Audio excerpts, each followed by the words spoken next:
com muita alegria, né, que nós nos encontramos para essa tarde de estudos. Nós temos o hábito, né, de sempre lembrar um detalhezinho da nossa doutrina, porque podem ter companheiros aqui que é a primeira vez que estão vindo à casa espírita, ou mesmo os companheiros que deixaram isso passar desapercebido. A gente gosta sempre de lembrar essa característica da nossa doutrina, né? De não ter a figura do sacerdote. A gente sempre fala isso. Porque essa característica, ela induz a uma outra, que é a qualidade das nossas reuniões. Nós não nos encontramos para reuniões de pregação, mas para reuniões de estudo. Então, nós vamos aqui hoje tratar do assunto o bom pastor, né? Serão as colocações que eu consegui entender sobre esse tema.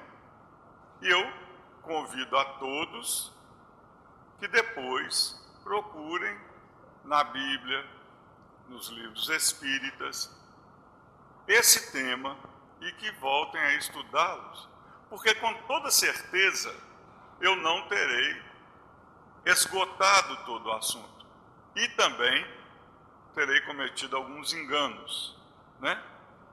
Então, a nossa doutrina é uma doutrina de instrução, de estudo para o aprimoramento, né? Então, todos nós somos convidados a participar. Muito bem.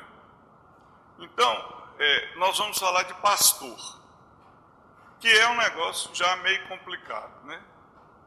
Porque o termo a gente sempre associa a um cuidador, né? Aquele que pastoreava. Mas esse termo, pastor, também ele serve para dizer entrada, porta, que merecia uma outra consideração. Nós vamos nos haver, né, nos ligar a esse outro pastor, esse cuidador, né? E em uma outra oportunidade talvez a gente fale dessa outra colocação. E aí já começa um outro engano, né, que a nossa imaginação nos prega. Quando fala em pastor, a gente sempre imagina um senhor já de idade, né, com a barbinha mais longa, usando um cajado para ajudá-lo a se locomover, uma pessoa frágil. É um engano, né, que a gente comete. Os pastores eram homens de muita coragem, eram homens acostumados à luta, que atravessavam grandes distâncias conduzindo os animais, que dormiam ao relento, enfrentando todo tipo de adversidade, inclusive os ladrões, e aquele cajadinho não era para ajudar a locomover, era para bater nos outros. Porque naquela época, moeda era muito raro. Então, o comércio se fazia mais em função de trocas do que em pagamento. E as ovelhas lá da região de Jesus eram extremamente valorizadas. Então, quem se dispunha a atravessar de uma cidade a outra pelas montanhas, sem policiamento, não tinha policiamento, tinha que ser muito corajoso e estar disposto a enfrentar muita coisa. Então, esses que eram os pastores, e não essa figura que a nossa imaginação carrega, daquela pessoa frágilzinha, né? Com um cajadinho ali. Então, a gente começa conversando por aí, né? E o pastor, ele é